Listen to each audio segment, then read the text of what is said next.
Envision a world draped in the fog of war, a captivating tapestry woven by destructive machines, fueled by the very blood of their own creators. Driven by an unending quest for supremacy, mankind tirelessly evolved their creations, unwittingly entangling themselves in an arms race to their own extinction. Humanity relentlessly pursued victory, employing any strategy, no matter how vile or inhumane. This relentless pursuit begun with the introduction of advanced weaponry, such as electric and heat-utilizing guns, rendering standard bullets obsolete.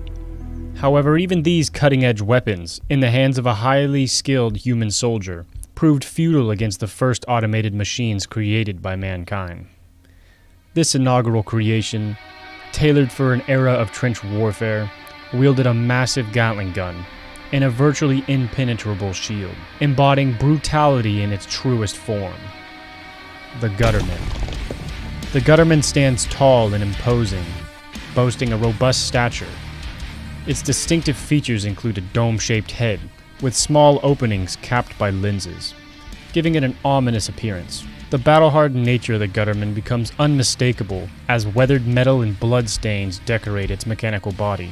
On the Gutterman's right shoulder are red markings, which, according to multiple sources, are abbreviations in Russian. And when these abbreviated words are translated to English, they translate to Man Tank 01, making many believe the Gutterman is of Russian origin. With a sense of seasoned brutality, the Gutterman used its massive shield and Gatling gun to be a relentless force pushing into the depths of enemy trenches. Its imposing figure, marked by the signs of combat, strike fear into the hearts of those who stand against it, solidifying its role as a merciless instrument of destruction in the ULTRAKILL universe.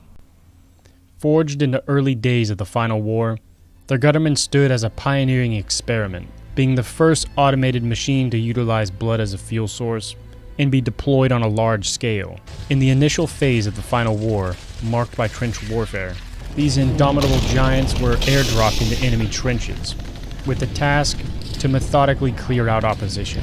Soldiers faced a grim choice: confront the relentless force of the Gutterman, or risk running into the hailstorm of bullets flying over the trench. At the time, researchers were struggling to maintain a fresh blood source for the Gutterman, so as a makeshift solution, a live fuel source was strapped inside, sustained by minimal life support, and sealed away in a steel coffin carried by the Gutterman.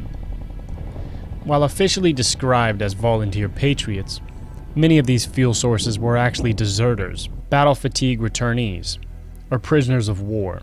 The brutality witnessed during these times did not go unnoticed by forces from afar. The suffering of these human blood supplies served as a haunting inspiration for an arguably more horrifying creation. The Gutterman, although pioneering blood-fueled machinery that revolutionized the dynamic of war, marked just the beginning of a transformative era. The revelation of blood as a viable fuel source triggered a cascade of technological breakthroughs in machine engineering, sparking an intense arms race. Opposing forces engaged in a relentless exchange of destructive creations, each designed to counter the capabilities of the previous one. In response to the formidable Gutterman, a machine was crafted specifically to counter its dominance. Armed with a weapon capable of penetrating the Gutterman's thick armor, this destructive new creation brought an end to the era of trench warfare entirely. This powerful, bright red machine was aptly named the Gutter Tank. The Gutter Tank, much like its predecessor the Gutterman, shares a bulky build, but stands out with a vibrant and angular design, colored in a bright red hue with striking yellow highlights, alongside central components being shades of black and gray. The right arm of the tank boasts a massive rocket launcher firmly attached to a cylindrical tank on its back, presumably serving as either its ammo supply or fuel storage. In a unique touch, the left arm takes the form of a metal fist featuring a German inscription, and according in multiple sources when translated to English says, "Fist Tank," hinting at the tank's origins and adding a clever twist to the machine's capabilities. It is not a mere tank enduring punches, but a tank that can deliver powerful punches as well. This playful pun reflects both the serious nature of warfare and the ingenuity and design that emerged during this era of technological arms race. Derived from the very foundations of the Gutterman for efficiency, gutter tanks are equipped with a highly effective explosive and arms capable of inflicting damage to thick armor, rendering the once dominant Gutterman obsolete. Human soldiers rapidly lost relevance in the face of machines that outclassed them. They were nearly entirely phased out, marking the onset of the second era of the final war. This era witnessed a relentless exchange of machine warfare, with designs rapidly introduced and retired in response to each other. While initial celebrations greeted soldiers returning home, they soon discovered the harsh reality of this senseless and perpetual arms race. All resources were devoted to war efforts, leaving civilizations struggling for survival. Homes transformed into battlefields, plunging society into a war of all against all. The survivors of the war sought refuge on the backs of the very machines that had epitomized the pinnacle of the arms race. Colossal mobile monuments of destruction, arguably embodying the very horsemen of the apocalypse. These colossal machines brought the human race to the brink of extinction with their unparalleled effectiveness in causing havoc and destruction. However, their reign of terror met an unexpected end, thwarted by an unforeseen climate catastrophe. These colossal machines, once considered the pinnacle of the arms race, are known as Earth Movers, formerly 1000 THR Earth Movers, resembling an extraordinarily tall structure with the vague resemblance of a giraffe. The Earth Mover features an elongated neck-like structure leading to a six-eyed head with shoulder joints on each side. The right shoulder joint of the Earth Mover proudly supports a spear-like lightning rod, enabling the machine to unleash electric projectiles. Beneath its neck, 4 heavily armored legs, also spear-like in shape, provide both mobility and a cold industrial-like appearance. However, in hell, these powerful legs are locked into position by the very roots of the Tree of Life. The Earth Mover is embellished with living quarters and even a control center, indicating that humans once inhabited the backs of these devastating machines. Exploring the interior reveals additional living quarters, staircases facilitating access to different parts of the Earth Mover, and instructions written in Japanese, possibly marking the Earth Mover's origin. Many other features showcase innovations possibly designed to withstand siege, including a lethal security system, a self-destruct protocol, and what appears to be energy shields safeguarding vital components of the machine. These defensive measures highlight the Earth Mover's role as both a weapon and refuge for humanity during the end days of the final war.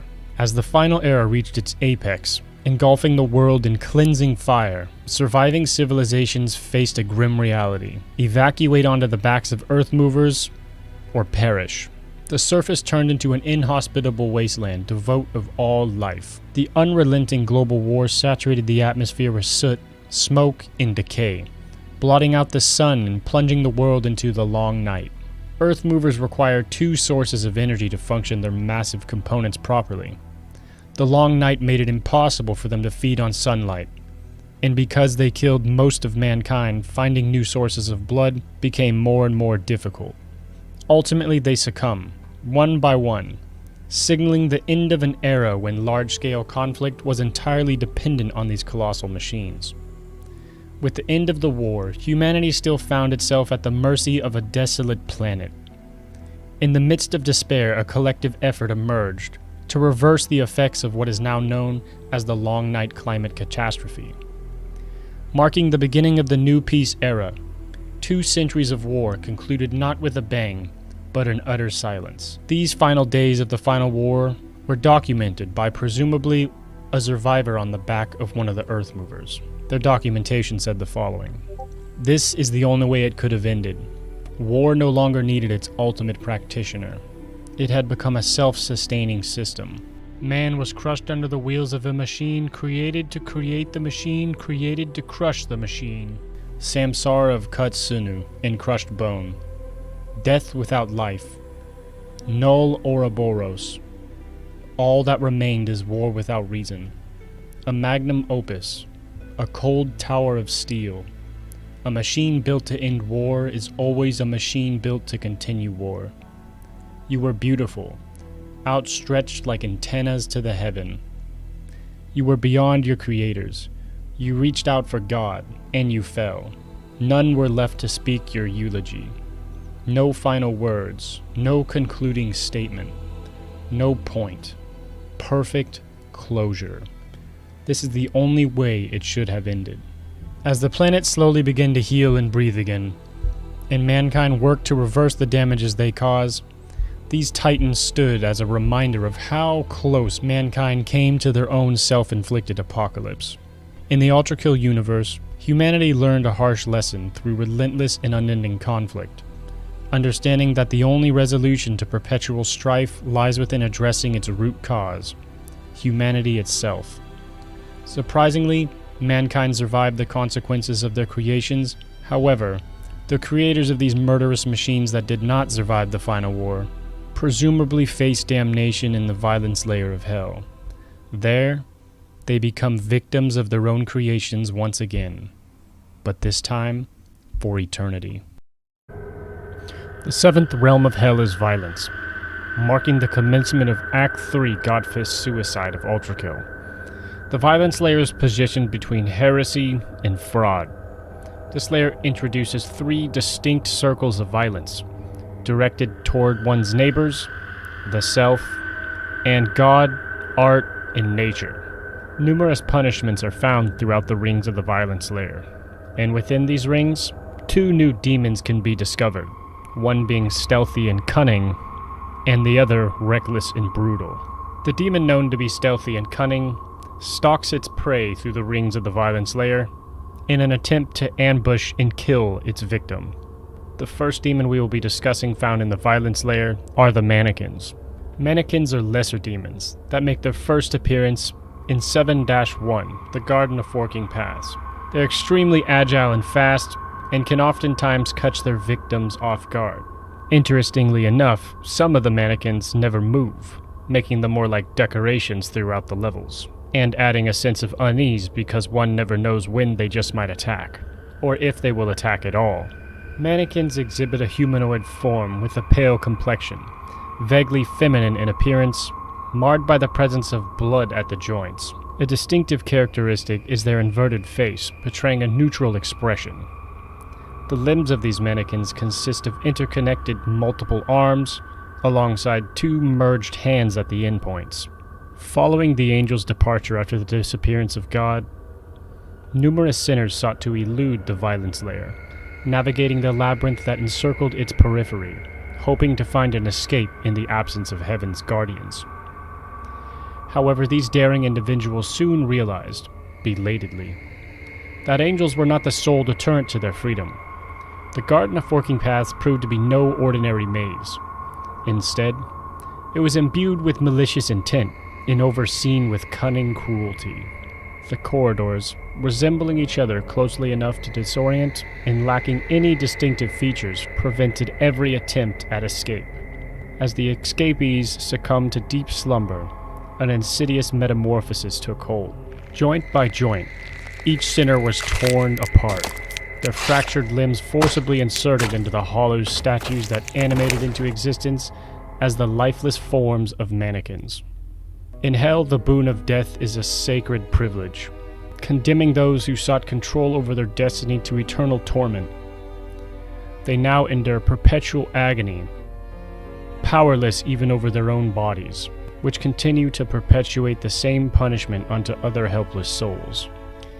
If one was to stand close to a stationary mannequin, they may hear faint wheezing breaths.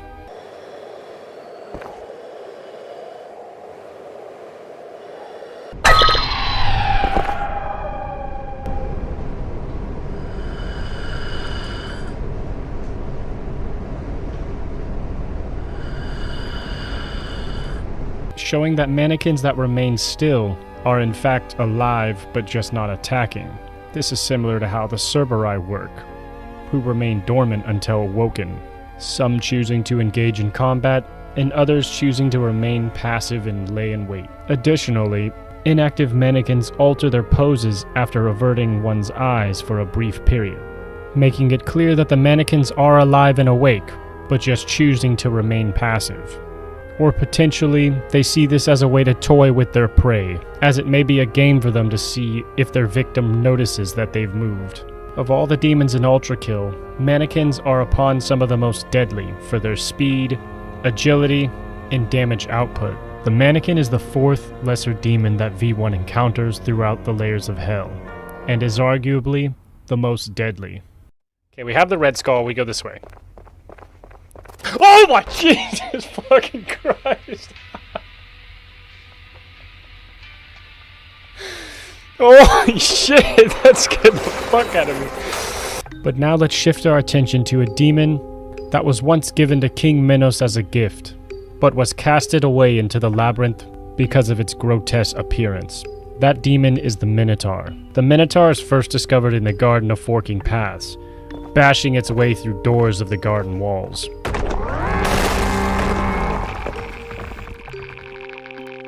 The Minotaur is a massive creature, comprised mostly of stone and flesh, crafted in a vague resemblance of a bull, resembling creatures born from the depths of Hellmass.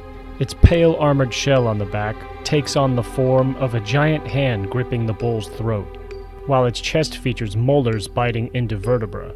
In addition to the two pairs of legs reminiscent of its bovine inspiration, a fused pair of arms emerge from the right shoulder, wielding a massive hammer, reminiscent of the flesh panopticon.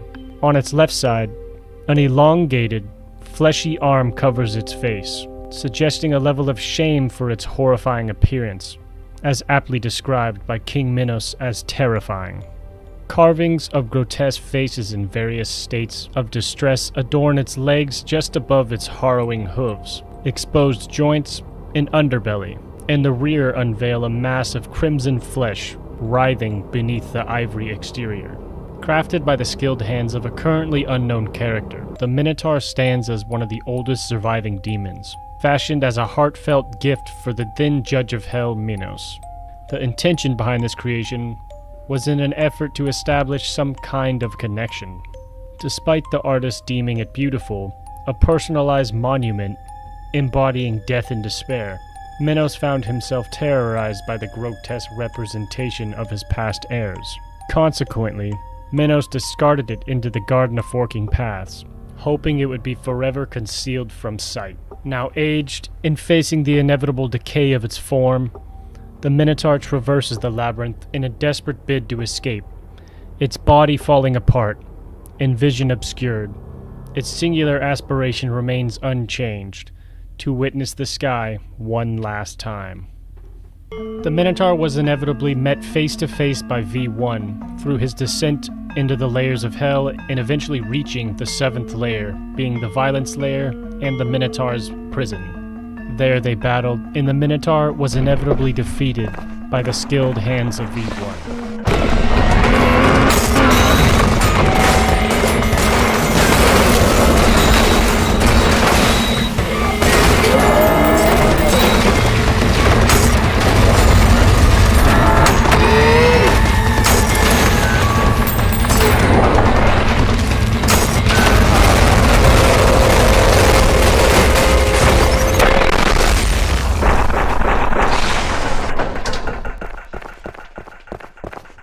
This is the extent of the Minotaur's lore that we know so far in the ULTRAKILL universe. Mannequin and Minotaur are two of the most unique demons in all of ULTRAKILL, and make the 7th layer of hell truly memorable.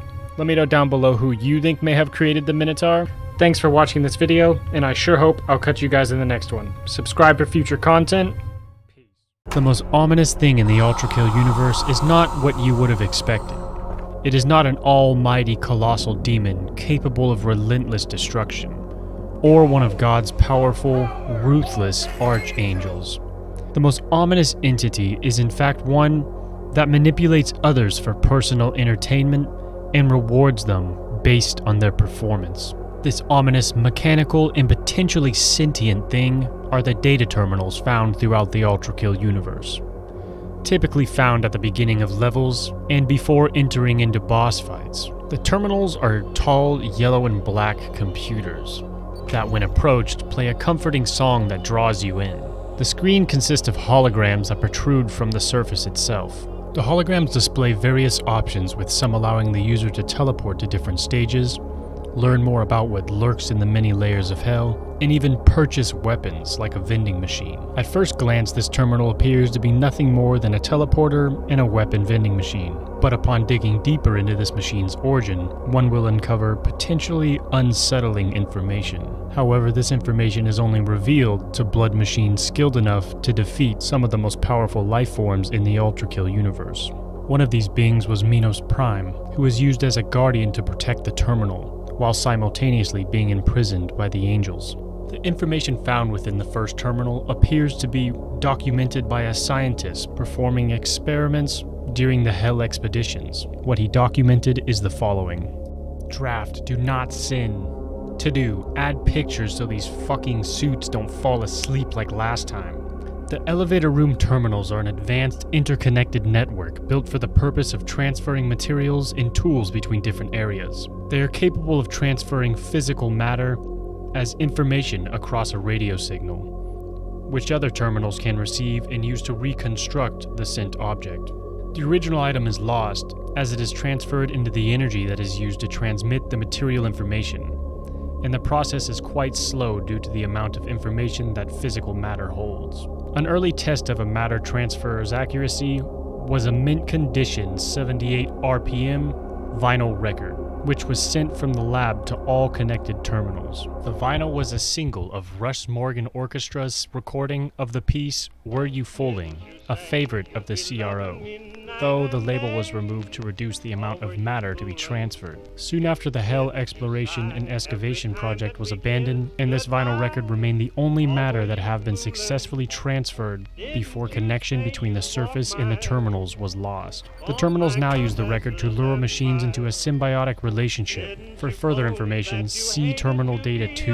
However, the terminals only play short instrumental sections of the original record for undetermined reasons. Some researchers have joked that perhaps the terminals are simply too shy to sing, though rumors have been spreading of mechanics who have, after fixing a faulty or broken terminal, said to have heard the terminal play a vocal section when only the mechanic is present with no recording equipment, making this an unverifiable claim. So from this first section, we learned that these scientists have discovered that these terminals are interconnected and that they obviously have the capability to teleport between different areas, but they're still studying how they perform this action. The research project they were doing consisted of them teleporting this vinyl from the surface down into Hell, rather than between different layers of Hell. And that even though the Hell exploration was abandoned, they were still collecting data on the terminals and were able to determine that they would actively seek out mutually beneficial relationships with machines. It also can't be ignored that within Terminal 1, we learn of the existence of a second terminal. Similarly to the first terminal data, the second terminal is also protected by a Prime soul that has been trapped by the angels, similarly to Minos Prime. Upon defeating this second Prime soul, the blood machines discover more about the terminals and their sentient characteristics. The researchers gathered more information by reconnecting with various machines after the Hell excavation and exploration project was cancelled. The second terminal documented the following.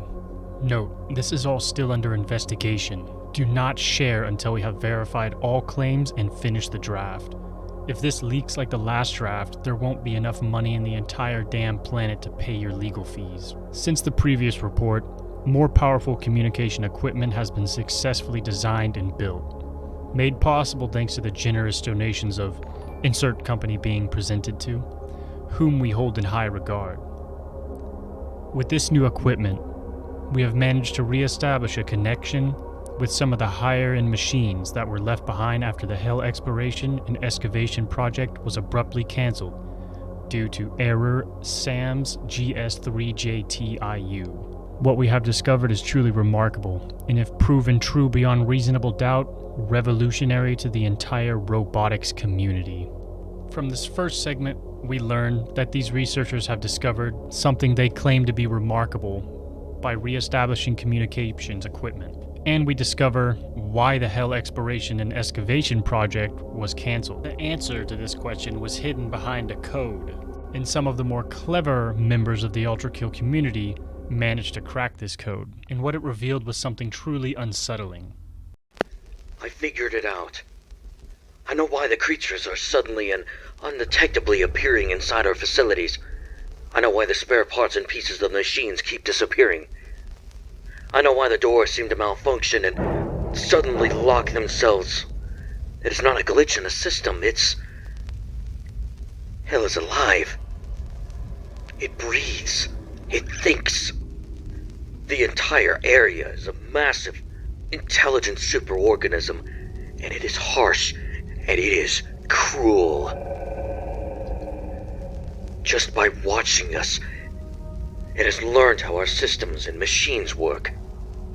It has not only begun to deconstruct our technology, but also reassemble it into perverse ways, attaching parts to creatures it tortures, making them an endless army of death and destruction. It warps them across itself to get past our security. It locks our doors to entrap us with them. This is not an attack. This is not a defense. This is entertainment. This is an exhibition of death and cruelty and suffering for its own sake. It had grown tired of what it had, and we unwillingly just offered ourselves up as new playthings. Tom, please, for the love of God, cancel this project immediately. We have to abandon everything and seal this place away. Leave the machines and tools behind. Evacuate as many as we can before it is too late. I can only hope this encrypted message is received before the organism learns to read it and intercept it. Whatever happens, we cannot let this thing find a way out and spread to the surface.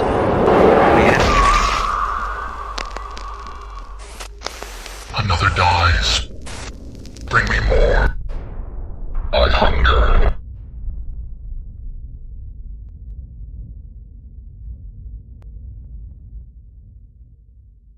Big shout out to Shadow Enix for allowing me to use that video segment. If you would like to check out his YouTube channel, go ahead and check out the description. There's a link there. But now, let's continue on to the rest of Terminal Data 2, which includes more of the documentation from the researchers, summarizing the various different things they saw the terminals doing in the relationships they were building. The terminals, unable to move, have grown bored, while they are connected to each other and able to communicate amongst themselves. Once the connection to the surface was cut, they were getting no new input, therefore stalling all communications to repetitions of already known information.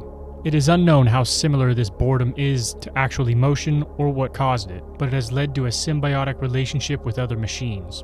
Essentially, the terminals scavenge whatever they can via their teleportation system and trade those supplies and resources with the machines that were left behind in Hell, in exchange for entertainment. The machines record their battles for survival in Hell, and the footage is graded based on its entertainment value and used as points in exchange for goods and services such as new weaponry. It seems that this relationship has become so deeply ingrained into the existence of the terminals that they have developed a social hierarchy, wherein those who collect the most entertaining battle data are considered in higher regard than those whose findings are of poorer quality. More recently, the terminals have also collected enough data to create a simulation space which they let machines plug into called the Cybergrind, which allows the machines to simulate battles in a safe environment without the threat of being destroyed, which the terminals watch in real time as a kind of live entertainment. These findings are truly extraordinary, and though we too find it hard to believe, all the information we could manage to gather validates these claims. If we can prove it with certainty, and if this draft doesn't fucking leak again, this will cause a paradigm shift that will require re-evaluation of everything we thought we knew about blood-fueled machinery. End of Terminal Data 2. For more information on the collected Hell exploration and excavation project, see Terminal Data 00. Link removed. So from this final segment of Terminal Data 2, we discovered the terminal's motive, which is its want for entertainment, how they incentivize blood machines to entertain them by rewarding them with resources, that the style system is actually canon in the ULTRAKILL universe, and that there is a social hierarchy amongst the machines based on performance. We also discovered that the Cybergrind is actually a simulation that the machines plug themselves into, rather than a physical place they actually go. It would be as if V1 put a VR headset on and then went into battle. We discover from the two Prime terminals that the terminals are more than just computers. They are in fact alive. But it can also be found that these terminals are very observant to the world they reside. The terminals reveal to us God's will, but not for free. Blood machines are required to be clever, observant, agile, brave, and horny? If a blood machine has these characteristics, they can unlock testaments of God's will, documented by the terminals. These testaments shed light on why God abandoned mankind and disappeared without a trace. Let us go through each of these testaments and break them down and speculate on the meaning behind each of them, starting with Testament 1, which reads, "Mankind is a failure. Free will is a flaw. Let the evil of their own lips consume them. Then I shall begin again, with my word as law." From the First Testament, it appears that God regrets giving mankind the ability to have free will, and whenever he says, "Let the evil of their own lips consume them," this is probably due to the hatred mankind develops amongst each other whenever they disagree on things, and become violent. At this part, it makes it sound like God is going to step back and watch mankind destroy itself, or in other words, let their own lips consume them. And he finishes this testament by stating, "Then I shall begin again with my word as law." So from this, it sounds like God regrets his creation in giving them free will and plans on letting them destroy themselves and then starting over when there is nothing that remains and he is left with a clean slate. The Second Testament says the following: "Failure after failure after failure after failure after failure after failure after failure after failure. The results refuse to alter. Again and again and again and again and again and again and again and again, my faith begins to falter." To speculate behind the meaning of Testament 2 is fairly difficult because of the minimal information we are given from it, but I'm theorizing that God was attempting different methods to try to recorrect his mistake of giving mankind free will, but as stated in the Testament, the results refused to alter, and their failures were repeated. So in Testament 2, I believe God was showcasing his frustration with his own failures of mankind. Testament 3 reads the following: "Uncountable cycles of creation wasted. Uncountable formulas for a mind without free will wasted. Damned is man for failing to follow my rule, my word, my law. Damned to an eternity of torture and suffering. The wailing and the gnashing of teeth.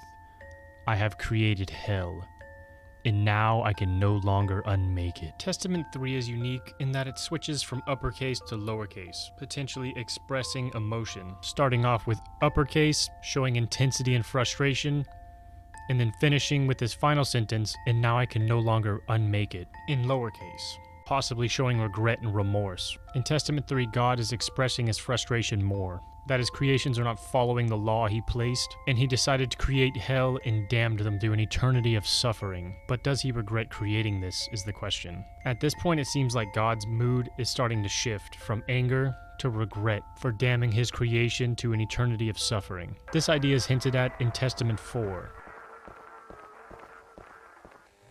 "Father, why eternal torment? Is it not cruel? Is torture unending truly a fate fit for a fool? An angel so bright and beautiful asked me this, and I could find no answer, for I could never face the guilt of what I've done. My regret, a gnawing cancer. In my hour of weakness, terror possessed me. Then I cast Lucifer, too, into the infernal den. Once I realized what I had done, I could only weep, as I sank slowly into the depths of despair. Deep, oh so deep."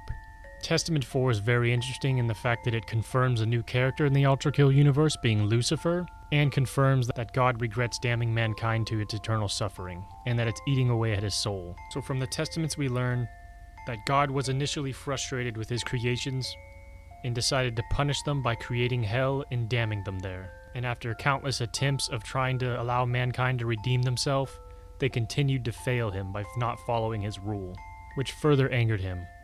But over time, he began to regret creating hell and damning his creation to this eternal suffering. And now he weeps in sorrow for the actions he took when he was possessed by rage. These are all the terminals we have so far in the ULTRAKILL universe, so we still have yet to figure out what God's final thoughts are. in his actions, and we can expect at least 3 more terminals to be able to be read throughout the ULTRAKILL game, because it is anticipated that there will be a secret level in Layer 7, Layer 8, and that there will be another Prime terminal once Prime Sanctum 3 is released, concluding the game and hopefully tying off any loose ends to the narrative. Husk represent the corporeal embodiment of damned souls, frequently found in the depths of hell. The physical manifestation of a soul as a husk is determined by the strength of its will and a degree to which it is remembered in its past life. Souls lacking in willpower and insignificance in the mortal realm result in weaker husks like filth and strays. Conversely, souls embodied with great determination and held in high esteem in life gave rise to more formidable husks, such as the Sisyphean Insurrectionist and the corpse of King Minos. Furthermore, there exist husks that have undergone modifications, either due to multiple souls coexisting within a single entity, or through technological enhancements like soldiers and stalkers. The majority of husks lack intelligence and are driven solely by primal instincts like hunger and self-preservation. They exhibit violent tendencies, resorting to biting, clawing, and utilizing hell energy to assault their adversaries.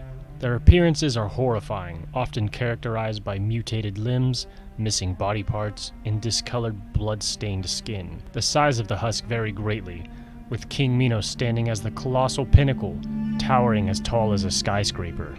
In this video, we're going to go over each of the husks found within the ULTRAKILL universe and uncover the lore for each of them. Currently in ULTRAKILL, there are 3 different categories of husk: Lesser Husk, Greater Husk, and Supreme Husk. We'll begin with Lesser Husk, featuring Filth, Strays, and Stalkers. Filth are humanoid entities with a skeletal appearance, devoid of arms, eyes, and noses.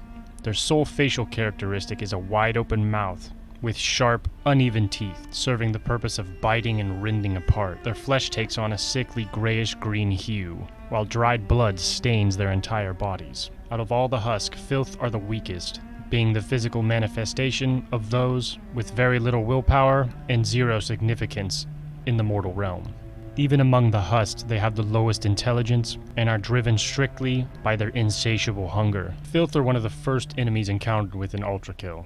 The second lesser Husk we'll discuss is the Stray, who serve as projectile-firing enemies that like to keep their distance. Despite their imposing height, Strays exhibit a deep-seated fear of impeding threats and strive to maintain a safe distance. They rely on their ability to generate projectiles using hell energy as their primary means of attacking. The manipulation and manifestation of this energy requires intrinsic mastery, but due to their limited intelligence, Strays can only perform this through instincts. Interestingly enough, humans have been unsuccessful in replicating the remarkable precision and control demonstrated by Strays. Their capability to direct the energy orb to disregard other husks selectively. This explains why the orbs can travel through other husks and do not damage any other husk. The final lesser husk we will cover is the Stalker, which is only found in layers below the Greed layer, because the Greed layer is where it originates. Stalkers are eerie beings characterized by their withered dark gray humanoid forms, accompanied by spindly legs and a perpetual hunched posture,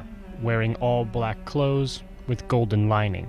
Their garments drape down their sides, while golden rings encircle their wrists and legs. Their heads are concealed by a hood and a gas mask equipped with yellow lenses and a lengthy oxygen tube hanging from their mouths. The physiology of Stalkers is peculiar. Their heads are entirely reversed on their bodies, facing backwards. Their arms contort to hold a large radiant bomb on what appears to be their back, but is in fact their front. Consequently, Stalkers always move in a backward manner, shuffling along awkwardly. During periods of inactivity, Stalkers occasionally tremble, as if on the verge of relinquishing the burden they are compelled to carry. With each step they take, the rings on their limbs emit a tingling sound. Their gas masks produce raspy, frantic breaths at all times.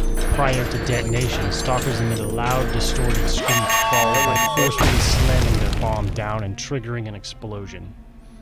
The Stalker's bomb takes the form of a cylinder composed mainly of glass, featuring rings of colored light and metal. Enclosed within it is a substantial quantity of gold powder. As a penance within the realm of greed, Stalkers have been condemned to an eternal task of carrying hefty boulders up monuments of mankind's Cerberus. Having enduring this punishment for an extensive amount of time, their bodies have undergone remarkable adaptations, contorting and expanding to better accommodate their perpetual burden.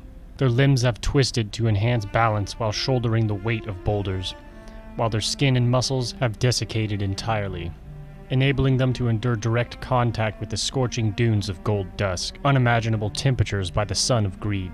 However, a sentient force has replaced the customary boulders with advanced high-tech bombs. Upon detonation, these bombs have the ability to transmutate any nearby blood into gold dust, which appears to look like sand. Preliminary investigations have revealed Stalkers' similarities between technology and augmentations employed by modified strays, referred to as soldiers. It is highly probable that both modifications originated from a common source. Now we'll be moving on to the greater Husk in ULTRAKILL, starting with Schisms. They're tanky ranged enemies that fire vertical or horizontal lines of projectiles. Schisms manifest as grotesque mutated humanoids, displaying an abnormal number of limbs. One of their notable features is a right arm fused with a powerful energy cannon that seamlessly integrates with the thick, fleshy limb. The creature's skull is fused with the shoulder region of this particular arm. In contrast, the remaining arms are small and more feeble, exhibiting writhing movements during the Schism's period of idleness. Additionally, a mechanical device resides within their chest cavity, further adding to their peculiar anatomy. Schisms arise from the convergence of two souls attempting to manifest and share a physical space, resulting in the amalgamation of two bodies. Their increased mass grants them considerable resilience against harm, but their motor control suffers greatly, rendering them incapable of precise aiming as a result. Schisms rely on launching barrages of energy orbs in the direction of their adversaries, compensating for their lack of precision. The second greater Husk in ULTRAKILL is the Soldier. Soldiers are augmented, upgraded versions of strays and share a very similar appearance and function in combat. Soldiers represent an advanced evolution of the stray, showcasing enhanced abilities and incorporating mechanical enhancements into their design. These upgrades include the addition of an arm cannon, a metallic mask covering their face, and a mechanical leg. Compared to their stray counterparts, soldiers exhibit a cleaner appearance with reduced blood stains on their bodies. Their bones appear whiter, possibly indicating reinforced skeletal structures or technological augmentations. These improvements contribute to their overall efficient and effectiveness in combat situations. The technological implants are salvaged from defective machinery. These implants enable them to harness hell energy with heightened efficiency, amplifying their powers significantly. The newfound increase in power instills soldiers with a heightened sense of self-confidence, leading them to exhibit a more aggressive and assertive demeanor compared to regular strays. Although their enhancements grant them superior abilities, soldiers still possess limited intelligence. The origin of these augmentations and the entity responsible for their modification remains undisclosed, leaving the question of who or what augmented them shrouded in mystery. It's believed that Hell itself is the one responsible for the technological advancements. And now moving on to the third and final category of Husk, the Supreme Husk, beginning with the Sisyphean Insurrectionist.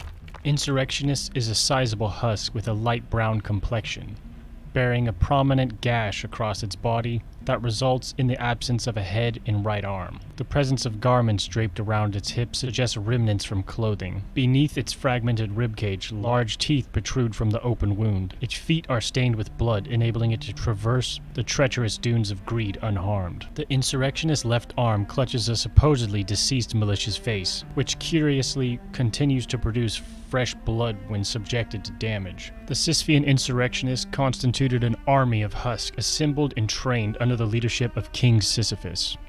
Their objective was to challenge and dominate the heavens over hell, aiming to liberate sinners from their unending torment. During a period marked by chaos in heaven, as the angelic watch was absent, Sisyphus seized the opportunity and set his plan into motion. His forces recruited Husks deemed intelligent enough to contribute to their cause, and launched attacks against the demons roaming the dunes of greed. However, the re-establishment of the Council of Heaven led to their demise. The Council of Heaven sent Gabriel, accompanied by an army of angels, to crush the insurrection and kill Sisyphus. Despite their valiant efforts, the inexperienced insurrectionists were outmatched by the strategic expertise of the educated angels. The angels swiftly descended onto King Sisyphus with overwhelming force, eventually overpowering and slaying him, thereby severing the insurrectionist chain of command. Left scattered and disoriented, the warriors were easily picked off one by one, their bodies dismembered, only the essential remnants necessary for their eternal punishment of hauling heavy boulders up monuments of mankind's arrogance and greed were left behind. While the blood of their adversaries still stains their bodies and their grasp cling onto their fallen foes, their indomitable will and intense fury serves as a constant reminder of the mental torment resulting from close they came to achieving freedom. If you would like to learn more about King Sisyphus and his lore, click on the tab in the top right corner or visit the description for a link to the video. Now we will move on to one of the most devoted Husk of all the Husks in Hell, the Ferryman. The Ferryman is a skeletal humanoid entity characterized by the presence of ethereal blue bones, wearing a modest small white robe that conceals his torso.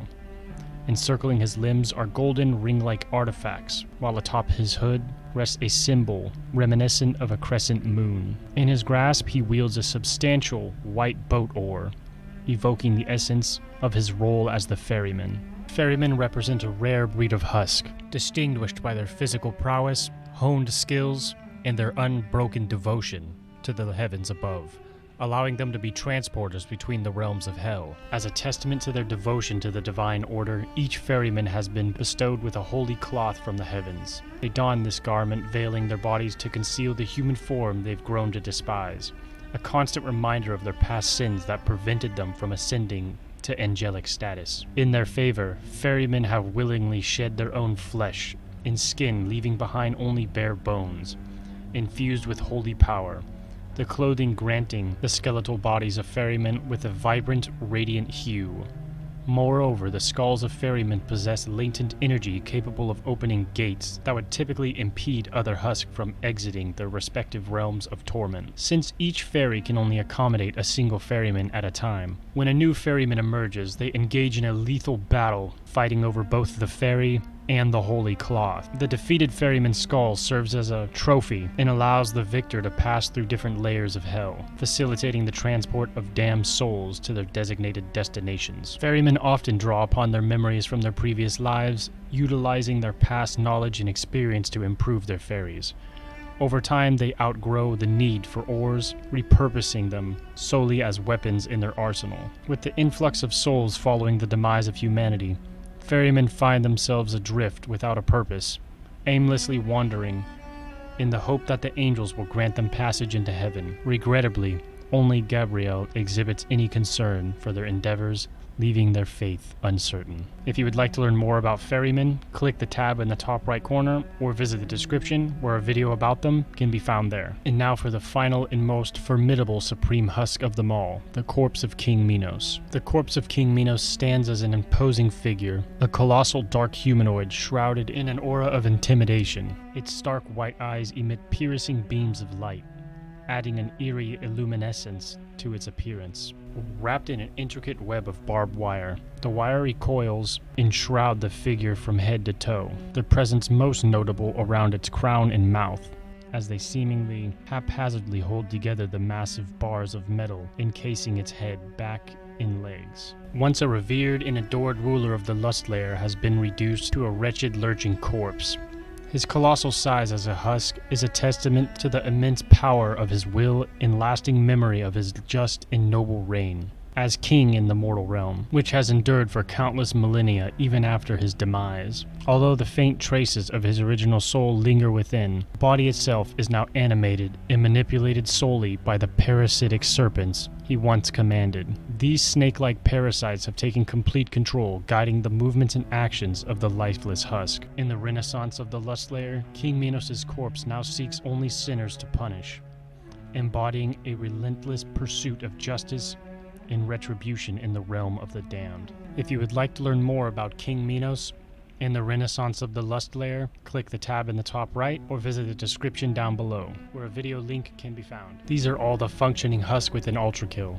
But there is one more Husk that I do believe needs mentioned, even though we never see it moving or possessed, and that is the Husk of King Sisyphus. The Husk of King Sisyphus can be found within a pyramid hidden behind a secret wall. There the Husk can be found pinned to the wall by barbed wire, burned to a crisp, and beheaded by the blade of Gabriel. If you'd like to learn more about King Sisyphus' story and the insurrection he started with his army, click the tab in the top right or visit the video description for more. As of right now in the ULTRAKILL universe, these are all the notable Husk that wander the layers of hell. Some more powerful than others, some also more memorable than others. And let us not forget that these Husk are the physical manifestation of previous lives. So let's do them a favor and end their suffering by putting them to rest eternally.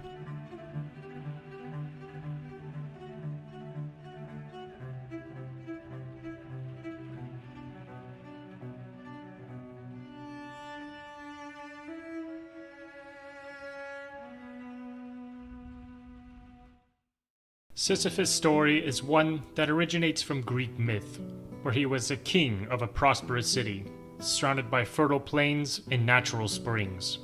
His kingdom, Corinth, was a grand trading outpost that harbored a mighty fleet. Sisyphus built a beautiful kingdom in the heart of Greece, surrounded by Athens and Sparta. However, Sisyphus' character was a stark contrast to the city's beauty. Sisyphus was known as a devious, power-hungry tyrant, whom ultimately was damned to hell not once, but twice. Sisyphus earned his first sentence to hell by killing visitors and seducing his own niece to be his queen. These actions angered the Greek god Zeus. However, Zeus took no action until later, when Sisyphus was responsible for foiling his kidnapping of the river god's daughter. After foiling Zeus's plan, this is the second time Sisyphus has angered the god. This time, Zeus decided to take action. He asked Thanatos, the god of death, to imprison Sisyphus in hell.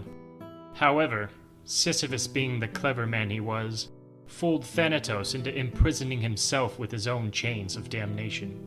This sent the world into temporary chaos because without Thanatos, nobody could die. Thanatos was later freed by Ares, the god of war, who was upset because battle was no longer fun without death. Once Sisyphus learned Thanatos was coming for him, he asked his wife to throw him into the river, knowing his death was inevitable. But once again, Sisyphus had a plan. Sisyphus died in the river and eventually washed up onto the shore of the river of Styx, where he was discovered by the Queen of the Underworld. He told the Queen of the Underworld that his wife didn't give him a proper burial, and that he wanted to incite revenge on his wife. The queen made Sisyphus promise to return after he had done this duty. Sisyphus, of course, promised to return upon getting his revenge, but Sisyphus never truly intended on returning. Sisyphus had escaped death for the second time. This greatly enraged Zeus. Sisyphus had enraged Zeus for a third time. This time, Zeus decided Sisyphus' punishment would be harsh. Zeus sent Hermes, the messenger god, to retrieve Sisyphus and bring him to him. There, Zeus sentenced Sisyphus to an eternal punishment of rolling a boulder up a hill for it only to fall just before reaching the top. This is where Sisyphus' tale ends in the Greek myth and begins in the ULTRAKILL universe. It is unclear if Sisyphus was sentenced to hell in ULTRAKILL for the same reasons as in the Greek myth, but the myth is alluded to in ULTRAKILL. In ULTRAKILL, Sisyphus' story begins when he was already in hell, enduring his eternal suffering, in the fourth layer of hell, the greed layer. There, Sisyphus was among the materialistic, hoarders, lavish spenders, and of course, the power-hungry. There, they are forced to carry heavy boulders up monuments of mankind's Cerberus, while being surrounded by endless riches of gold dust that will set them ablaze upon just a touch, because of the abnormally hot sun that sends heat waves throughout the layer. Because Sisyphus was one of the greediest of mankind, the angels blinded him with what blinded him in life, gold itself. But gold was not the only thing that Sisyphus was after. Sisyphus also craved power. Sisyphus may be dead, but his will to pursue power was alive and scheming, even under the watchful eye of the heavens. In secret, Sisyphus amassed an army by covertly recruiting any and all intelligent Husk to join his ranks. This army was later named by the angels as the Sisyphean Insurrectionist. For thousands of years, Sisyphus endured his punishment, built his army, and plotted his revenge against the heavens for their tyranny. Then, after years, the angels watching over the greed layer stopped showing up. This period of time is described in a journal within the Greed Layer. It has been days since we last saw any angels. Without their oppression, there is no need for us to carry on our punishment. Even the meekest of the damned have abandoned their penance to take up arms. All can see how they have robbed us of our minds, bodies, and souls, leaving us only the hopes of salvation that will never come, but no longer. King Sisyphus has acted in secret until now, amassing an army whose strength and numbers swell. But now, there is no need to hide anymore. We have lived in the shadows of heaven long enough to forget the taste of fear. Now, the Sisyphean insurrectionists prepare for war. I have heard of Minos beginning a peaceful revolution, but our King Sisyphus knows such pacificity will gain no favor from our cruel captors. He knows that one can only fight power with power, and he shall lead us to freedom. Sisyphus and his army wait to clash with the heavens. After mercilessly killing King Minos for his defiance, Gabriel shifted his efforts to extinguish this new uprising in the Greed Layer. Gabriel gathered an army of his own and set off for the Greed Layer, where a battle the heavens will never forget took place. The battle between the heavens and the Sisyphean insurrectionists was hard fought, but the superior strategies of the more experienced angels led to a swift victory for the angels. Gabriel noticed the insurrectionists would lose all morale if their beloved leader was no more, so Gabriel ordered his soldiers to focus their efforts to kill Sisyphus. Sisyphus was caught off guard by the sudden shift in strategy, leaving an opening for Gabriel to unsheath his blades and behead Sisyphus.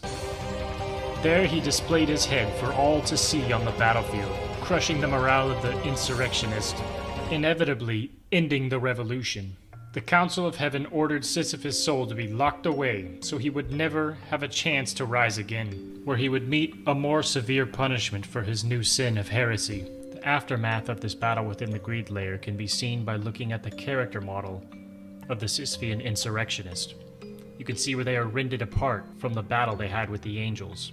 And you can find King Sisyphus' headless corpse within the pyramid, where he is used as an example for anyone who decides to try and oppose the heavens. Sisyphus was no fool. He knew waging war against the heavens was a futile battle. But to feel power again, even just briefly, by resisting his oppressors gave Sisyphus great joy. One can only imagine him smiling, laying in wait to do it all again.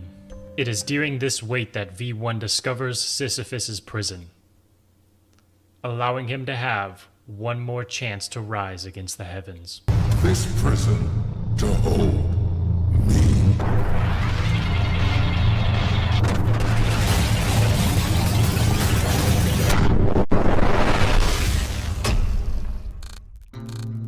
A visitor. Indeed, I have slept long enough. The kingdom of heaven has long since forgotten my name, and I am eager to make them remember. However, the blood of Minos stains your hands, and I must admit, I'm curious about your skills, weapon. And so, before I tear down the cities and crush the armies of heaven, you shall do as an appetizer. Come forth, child of man, and die.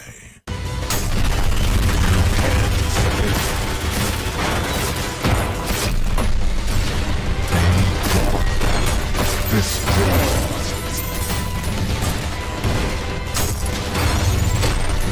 You can't escape. Yes, that's it. You can't escape. Be gone. This draws.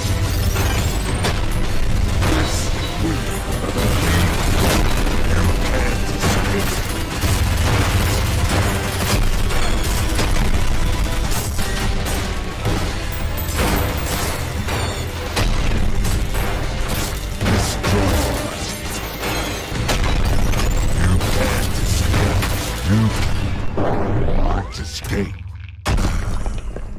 So concludes the life and times of King Sisyphus. A fitting end to an existence defined by futile struggle, doomed from the very start. And and I don't regret a second of it.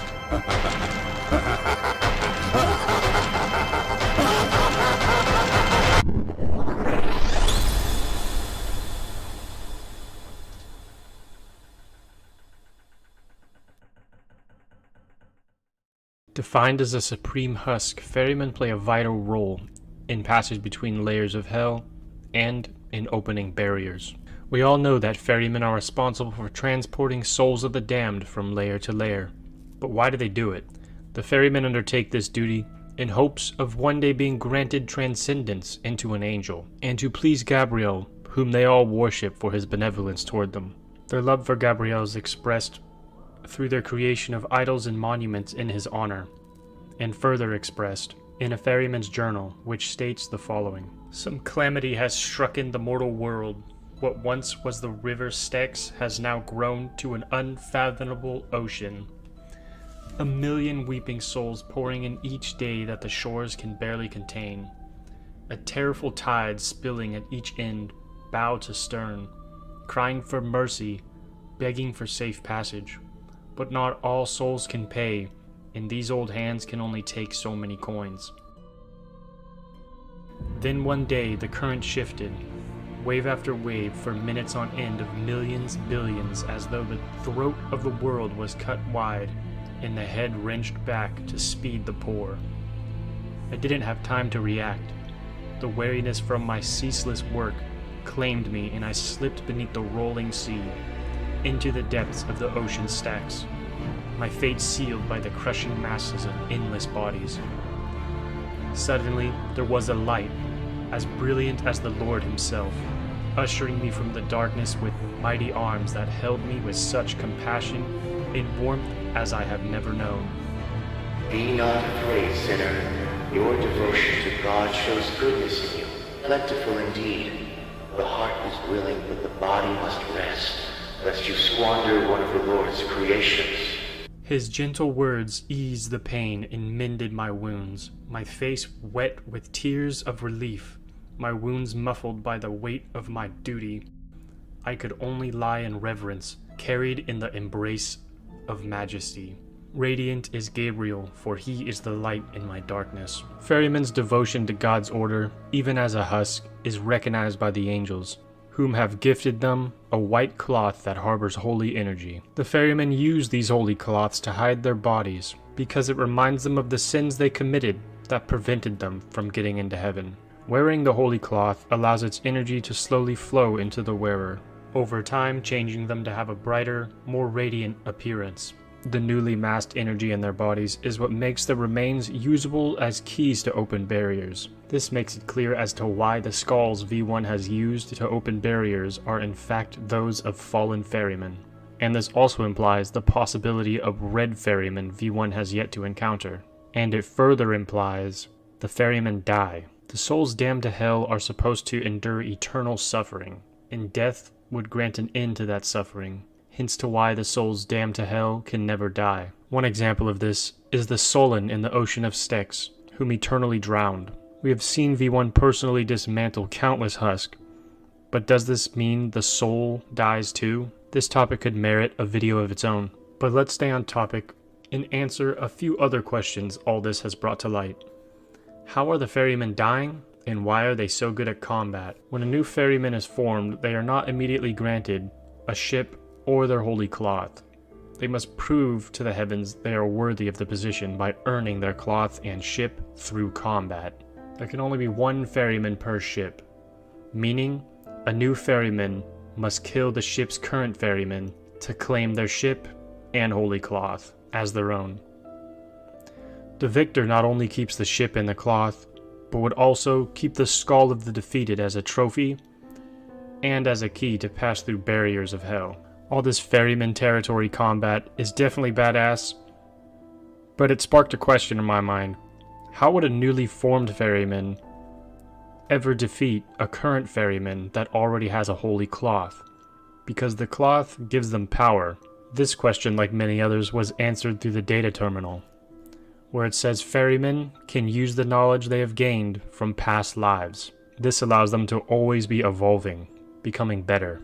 How does this affect the outcome of a battle? Imagine a ferryman with his power is a soul originally from the 1700s and has been the captain of his ship for a very long time, using only an oar as his weapon.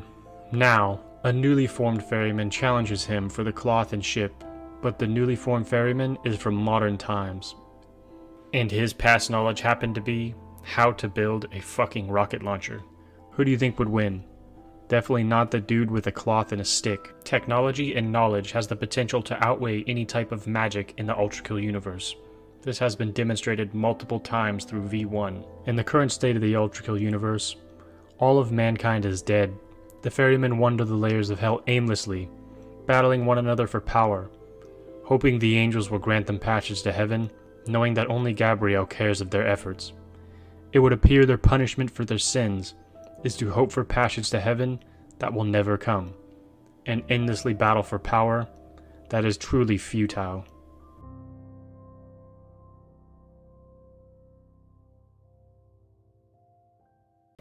Once known as the righteous king of the Lust Lair, King Minos' story can best be summed up as the tragic end of potential enlightenment.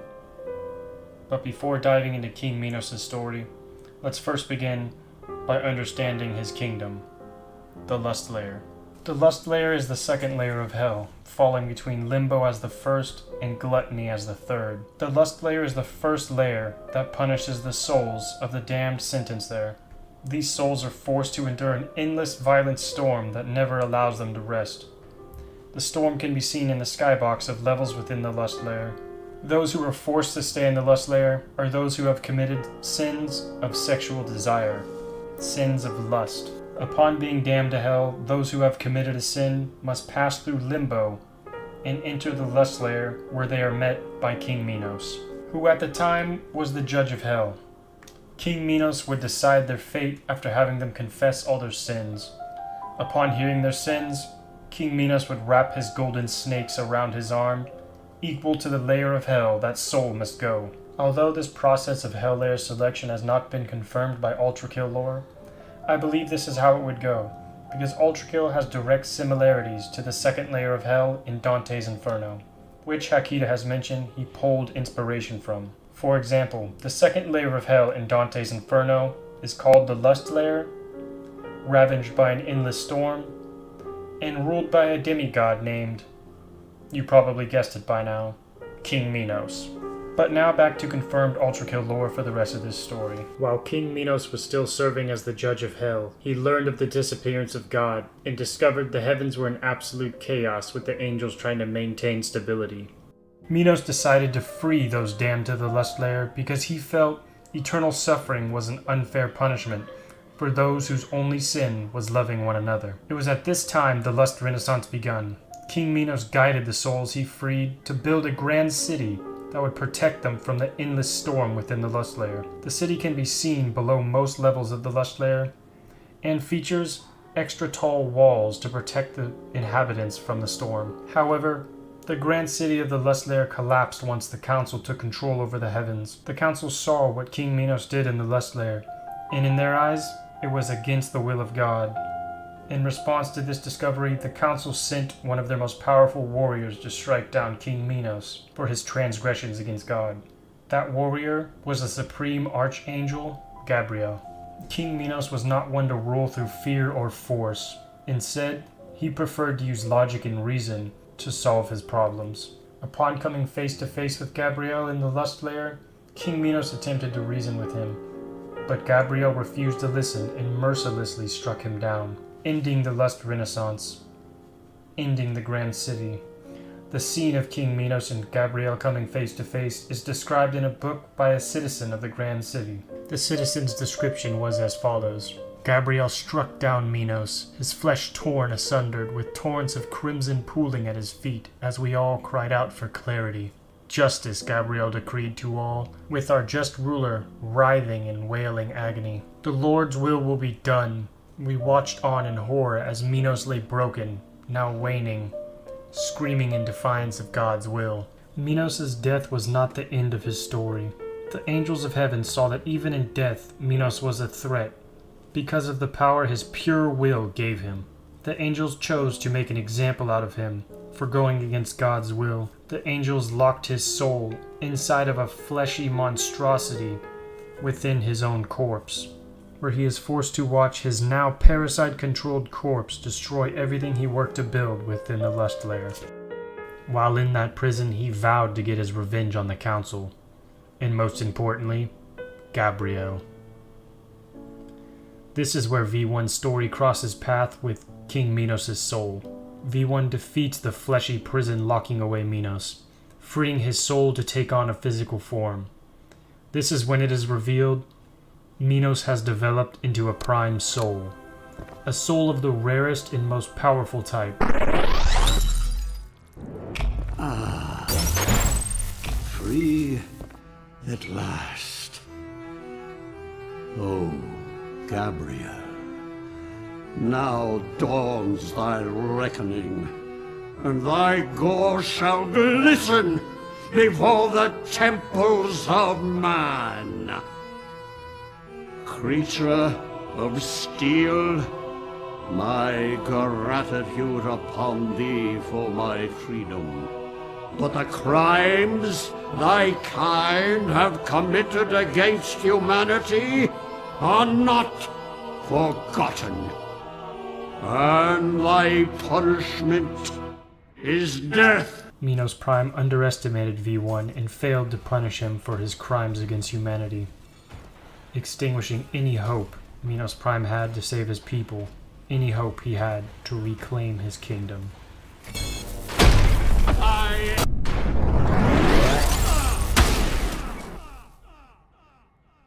Forgive me, my children, for I have failed to bring you salvation from this cold, dark world.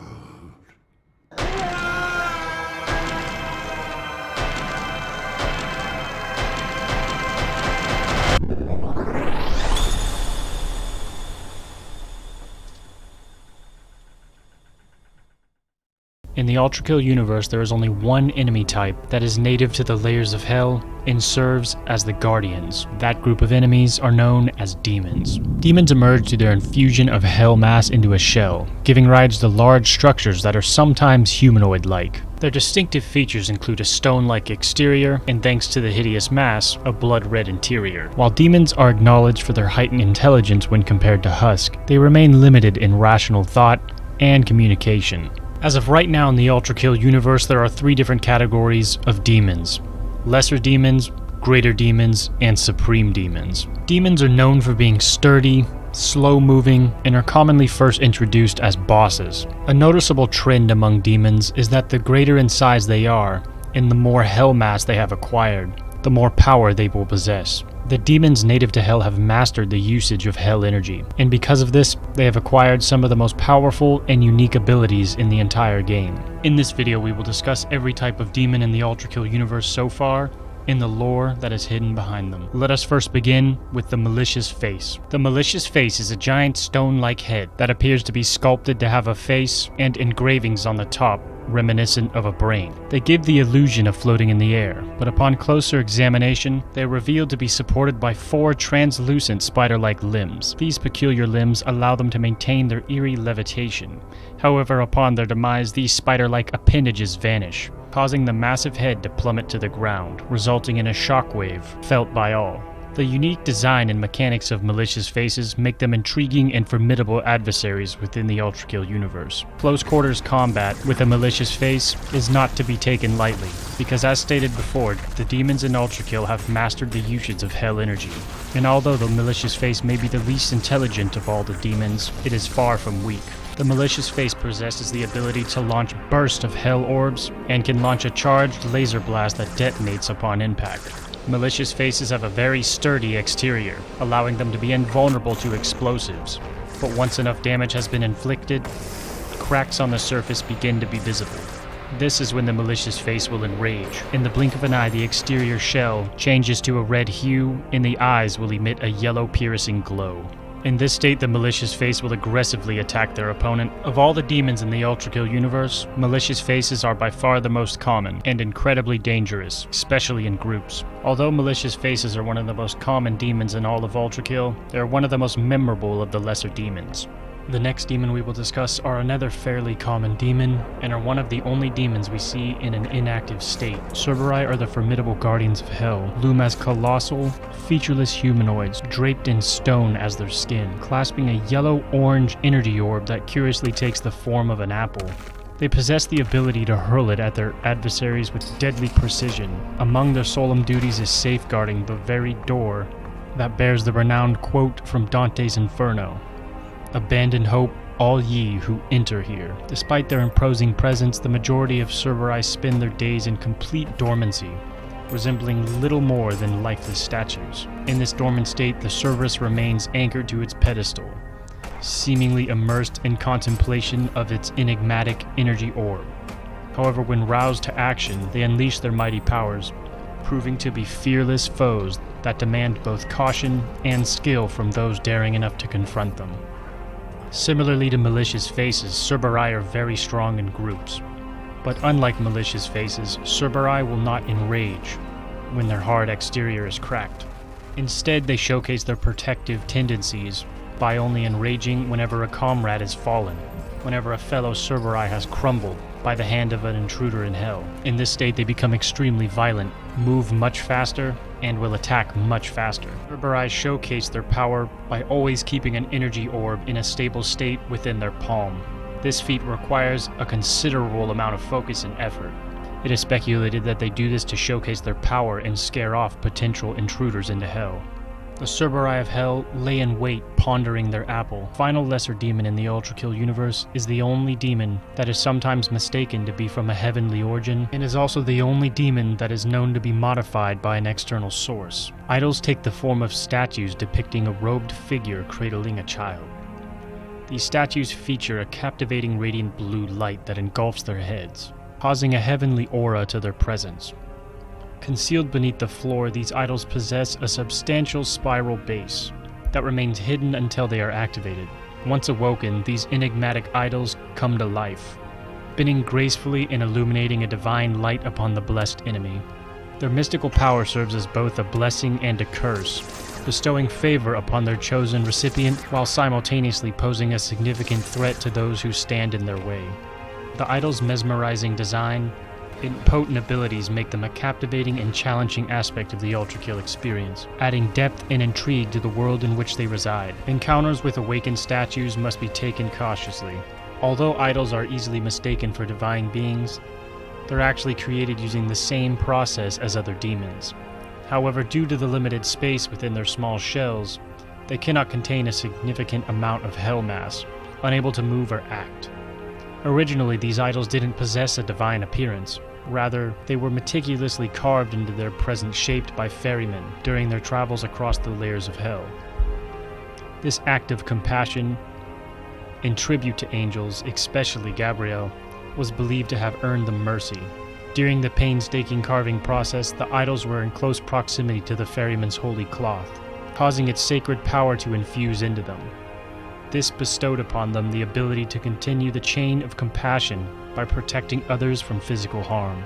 Fortunately, Gabriel, the sole angel from heaven's higher order watching over hell, is the only one aware of these beings' existence. If the council discovered them, they would likely be deemed perverse deviation from the divine form in order to be destroyed by the very ferrymen who had bestowed them with a chance of life, making their existence precarious and hidden from scrutiny.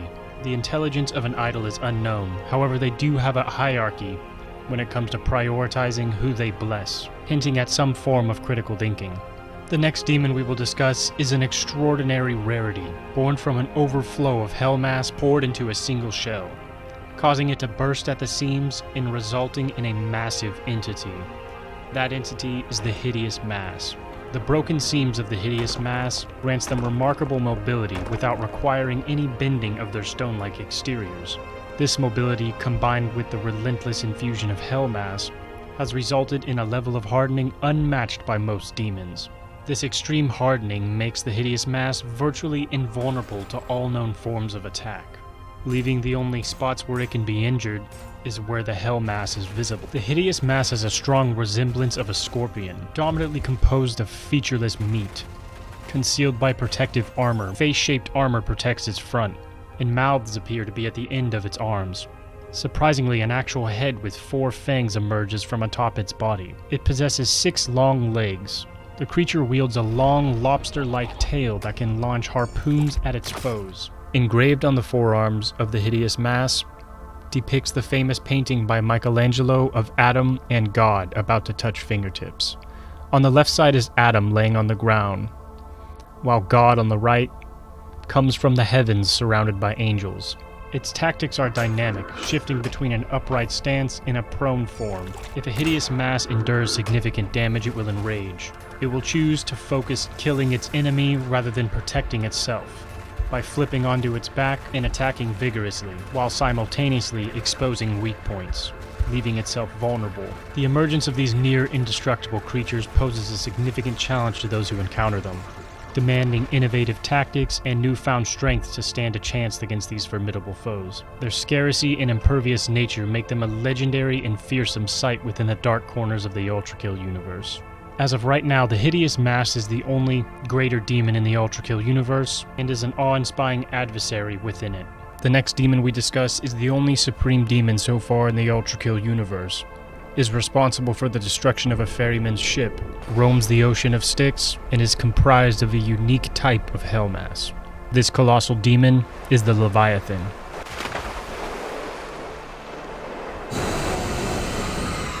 Unlike typical demons that arise from generic Hell Mass, the Leviathan takes form from the bodies of the Sullen, a term for those who reside in the ocean of Styx and have forsaken the struggle for air, now condemned to eternal drowning at the ocean's depths. In their state of motionlessness, the Sullen eventually become fused together by the same mystical force responsible for creating other demons, thus giving birth to the biblical Leviathan, an abomination prophesied to play a significant role in the world's ultimate demise.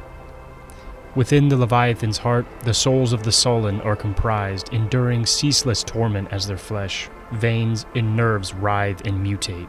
This heart sought to escape its corporeal confines, but its attempt was ceased by Gabriel, who used his divine spear to strike down and immobilize it atop the creature's head. Despite the world's end, the Leviathan remains ensnared in the ocean Styx. Its monstrous form continuously elongates with each addition of Wrath's sinners who surrender to their despair and sink into the depths of the ocean.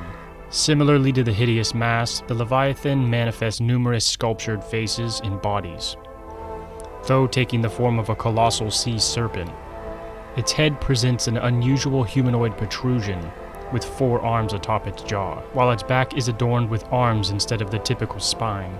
Along its underbelly, one can observe the faces of the Sullen, each contributing to the Leviathan's ever-increasing length as they become part of its monstrous form. Functioning as the Leviathan's heart is a filleted humanoid, positioned behind the demon's head. This figure appears to have erupted from the mass itself before being restrained within the creature's flesh by angelic lances in the shape of crosses. Atop the Leviathan's head, the heart always has a pair of hands clutched to the cheeks, resembling the popular painting known as the Scream.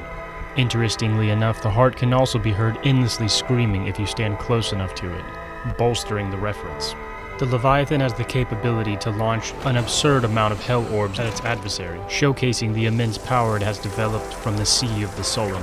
The Leviathan is grotesque, powerful, and colossal, making it by far one of the coolest and most memorable boss fights in all of ULTRAKILL. These are the 5 confirmed demons right now in the ULTRAKILL universe. However, I would be remiss if I did not mention a new character that is coming into play once the Violence Layer is released, and has currently been named the Mannequin by the ULTRAKILL community. The Mannequins possess a white humanoid form, somewhat resembling a feminine figure, but this appearance is accented by bloodstains oozing from the joints on the exterior. Their most striking characteristic is their upside-down face, exhibiting a neutral expression. Their limbs are an amalgamation of multiple arms intertwined, with merging hands at the end of each arm. To add to their unsettling design, the feet are fashioned in the likeness of hands as well. Although the abilities of the mannequin are unknown, it has been seen that the mannequin will not move whenever it is being looked at, making this character induce fear rivaling that of something wicked. As of right now, this is really all the information we have on this unique character, but once Act 3 is out and the violence layer is playable, I will do a full-form video on this character. And now this is the official end of the video. I would of course like to thank my patrons for helping make videos like this possible. Which one of the demons is your favorite demon and why? And what do you think the mannequin's abilities will be besides the fact that it can only move when it's not being looked at? And also, what are you really hoping to see in the violence layer? I'd love to hear your guys' thoughts and speculations down in the comments below. And well everyone, I most certainly hope you enjoyed the video. And like always, I most certainly hope I will catch you guys in the next one. In the ULTRAKILL universe, machines are man-made mechanical entities that rely on blood as their fuel source. Following the extinction of humanity, machines became the dominant species on the surface world. With the exhaustion of blood resources on the surface, the machines faced a dire situation where their survival was at stake. In their desperation, they turned to hell as a potential source of sustenance. Machines were created by humans for various purposes, such as surveillance, security, air purification, and of course, warfare. Machines played a role in the destruction of humanity. Being that there is no more war, the only goal these machines have is to survive, by obtaining more blood. Many of the machines have undergone changes and specialized in killing. Scavenging and self-repair became crucial abilities for the machines in their quest for survival. As they ventured into hell in search for more blood, some machines adapted and even mastered the use of hell energy to enhance their killing efficiency. This adaptation to hell environments and resources may have further augmented their capabilities and allowed them to thrive in that hostile realm. As of right now in the ULTRAKILL universe, there are 3 different categories of machines: lesser machines, greater machines, and supreme machines. In this video, we will be uncovering the lore of every machine that is in ULTRAKILL so far. Let's begin.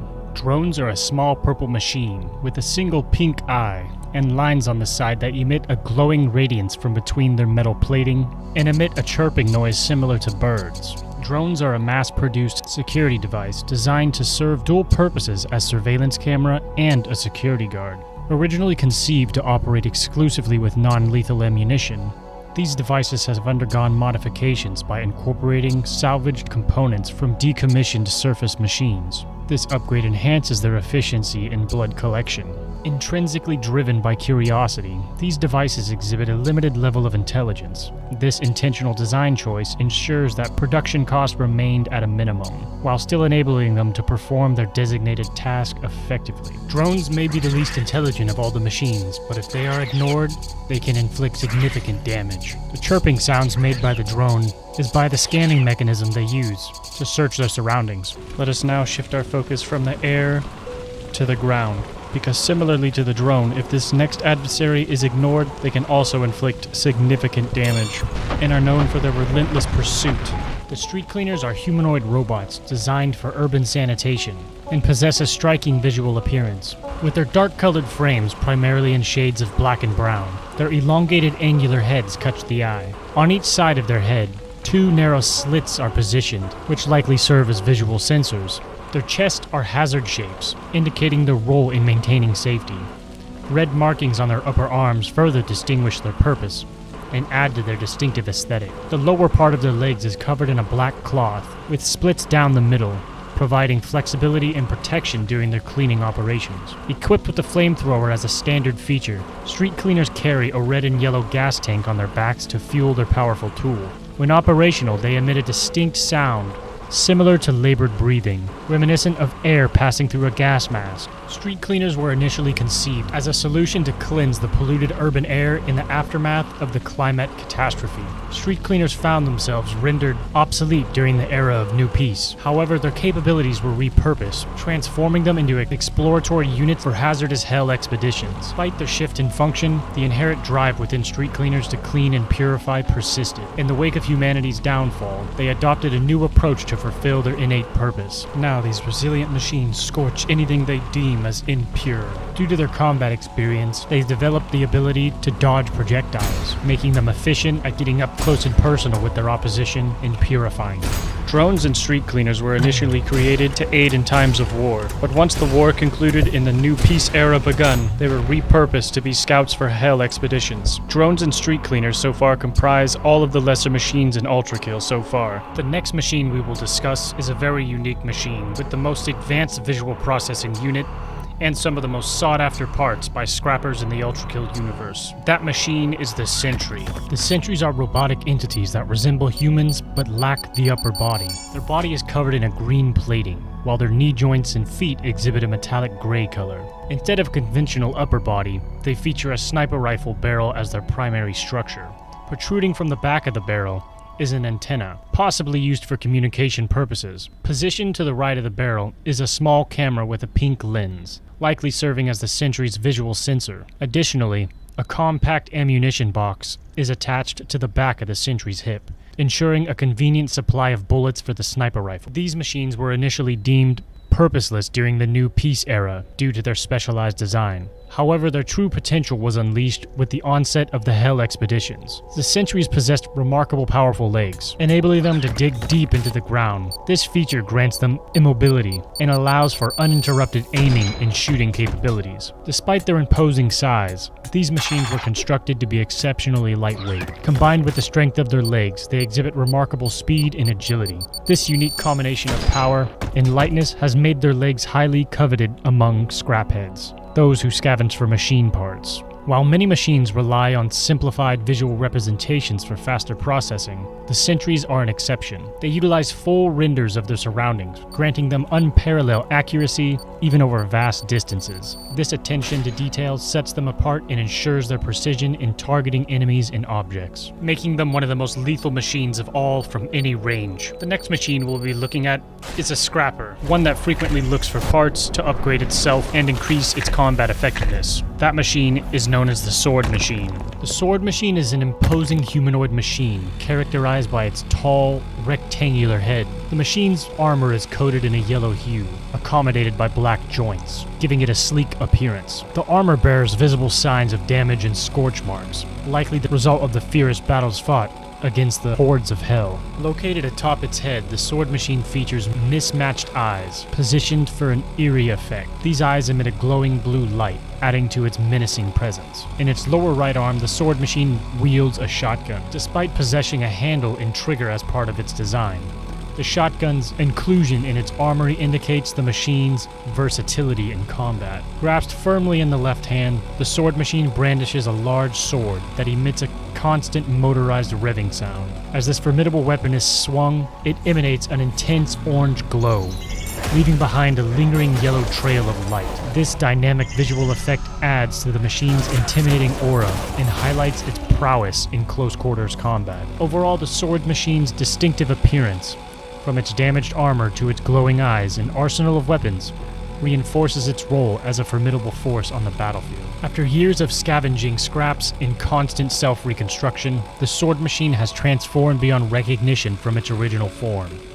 However, among scrapheads, this machine has gained considerable notoriety, thanks to its exceptional combat skills and unique self-fashioned appearance. While its appearance may be deemed unattractive by many, it holds a certain allure for enthusiasts, leading to the creation of numerous imitations. Unlike many machines that have forsaken vocalization for the sake of resource efficiency, the Sword Machine retains the ability to produce sound. This is a result of its possessive hoarding tendencies, as it safeguards and collects various resources. This unique behavior sets it apart from its counterparts, enabling it to communicate through vocalization, while others have abandoned this trait in favor for more streamlined resource management system. The next machine is one of the most elegant and mysterious of all in ULTRAKILL. That machine is the Mindflare. Mindflares are ethereal humanoid machines that hover in the air. Their appearance features a fusion of feminine teal body and robotic head. The machine components seamlessly integrate into the head and upper body, forming a blocky head structure. Two distinct shoulder segments emerge from this head, accompanied by rectangular protrusions on the back. Teal-colored lines transverse the metallic surface, emitting a soft glow. Notably, 5 tentacle-like cables extend from various points on the machine, leaving behind a mesmerizing teal light in their wake. The remaining portion of a Mindflare's body takes on a human-like shape. The chest and abdomen showcase feminine characteristics, while the lower arms and legs incorporate metallic augmentations.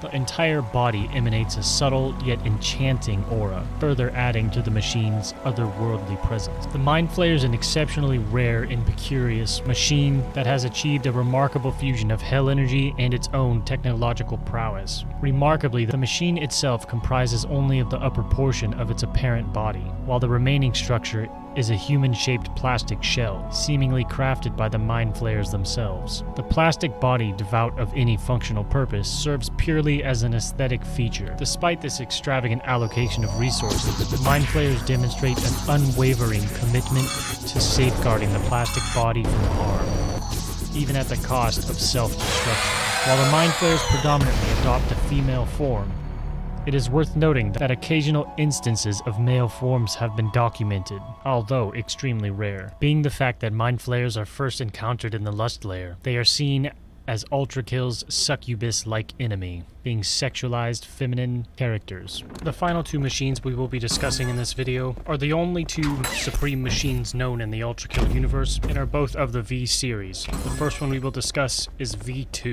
V2 is the second prototype of the V model line and closely resembles its predecessor V1 in terms of appearance. However, it distinguishes itself with a striking red color scheme, taking on a vaguely humanoid form. V2 possesses toeless feet, a 5-fingered right hand, and a geometric head reminiscent of a security camera. The label V2 is prominently placed on its chest, and its chassis is noticeably thicker compared to V1. Both V1 and V2 feature wing-like adornments on their backs, emitting a radiant yellow glow, giving the units a subtle angelic resemblance. When V2 is first encountered, he is equipped with a knuckle blaster as his left arm, and when he is encountered later, he is found wielding a whiplash in the same position. The knuckle blaster showcases exaggerated exhaust pipes along the forearm, situated near the elbow. Fingers appear to be gray claws. The back of the palm features a gray metal bracket secured by large bolts. Within the forearm, a mechanism enabling the loading and firing of shotgun shells from 2 barrels, taking the place of regular knuckles. Interestingly,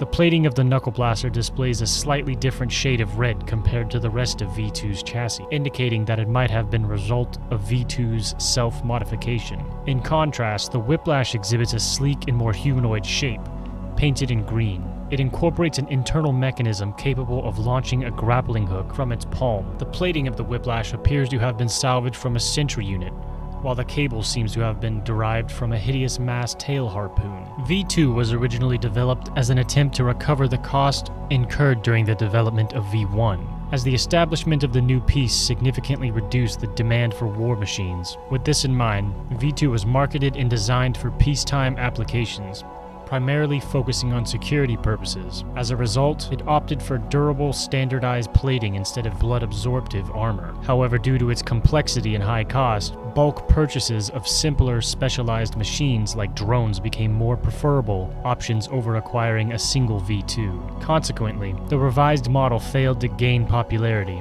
and only a single prototype was ever produced. After the extinction of humanity, machines ventured into hell, driven by the pursuit of life-giving blood. This possibility arose due to the mining facility established by humans near the gate of hell before their disappearance. Machines began killing the inhabitants of hell to harvest their blood, which served as a power source for the machines themselves.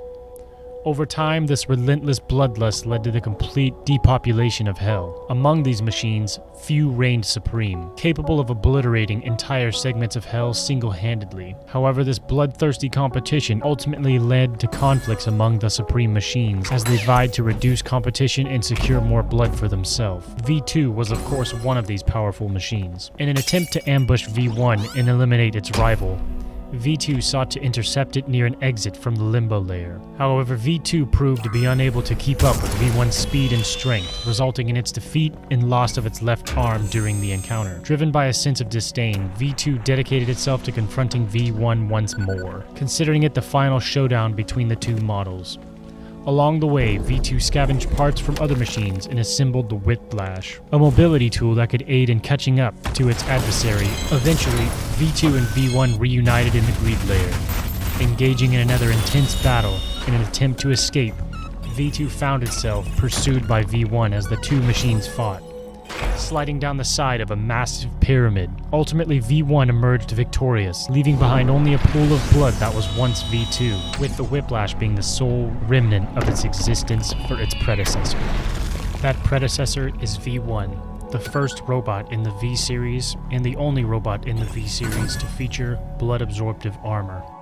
V1's appearance is very similar to V2, but has very minute differences, those differences being lighter weight armor that can absorb blood, V1 marked on its chest rather than V2, and of course its iconic blue color. What differs V1 from V2 significantly, besides the blood-absorptive armor, is the machine's abilities. V1 is extremely agile and has the ability to rapidly swap between different weapons, making it extremely difficult to destroy and oftentimes the greatest threat in the room. Similarly to V2, V1 also is able to repurpose old scrapped parts from various machines. This is seen in both fights with V2 when V1 first steals the Knuckle Blaster and then later steals the Whiplash. V1 was the first prototype of the V-Series and the only one of its kind to possess the ability to absorb blood through its armor.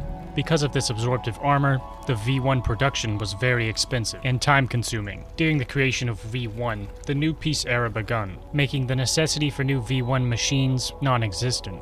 As stated before when discussing V2, new machines were created and developed to make up for the cost of the initial creation of the V1 models. V1 is the only model of its kind, and has ventured into hell in pursuit of more blood to fuel itself. There, V1 showcases its abilities and begins to destroy any and everything in hell that can possess blood to help fuel its survival, tracking down any and all blood to the farthest corners of hell. V1 finds itself against some of the most powerful creations in the ULTRAKILL universe. The ULTRAKILL universe is full of unique machines that have all been repurposed for usage in hell, some of them extremely powerful and merciless, while others naive and fragile. Regardless of their strength or intelligence, all machines played a role in mankind's demise. Machines went from being mankind's greatest asset to merciless executioner.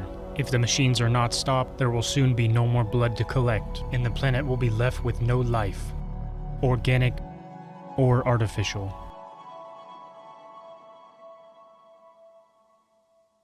Imagine a world ravaged by war, where the sounds of clashing swords and the roar of guns have become all too familiar. But amidst this chaos, a new kind of weapon has emerged: the electric gun.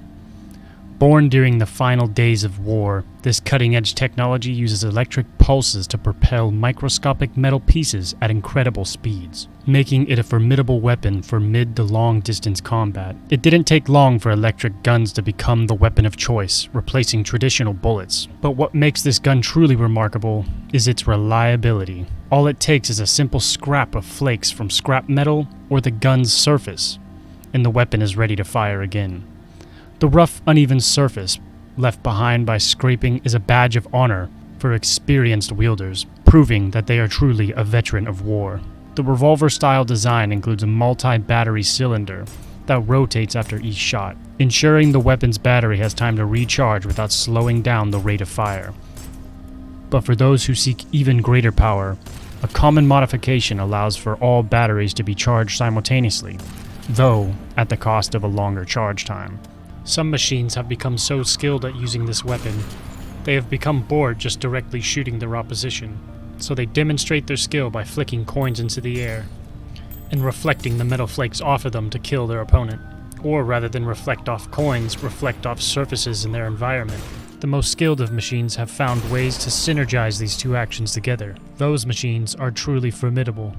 Some machines can be seen using a more powerful derivative of this weapon, that rather than using 6 batteries, uses 4 highly charged batteries, forcing a slower rate of fire, but a greater punch.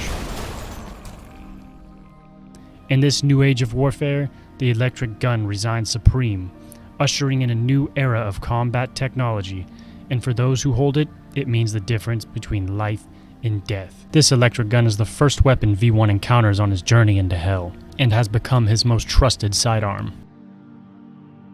The next weapon we will discuss is an experimental close-range shotgun that harnesses hyper-concentrated heat as its deadly projectiles. With each shot, the shotgun unleashes a searing blast of heat that can melt even the toughest of materials.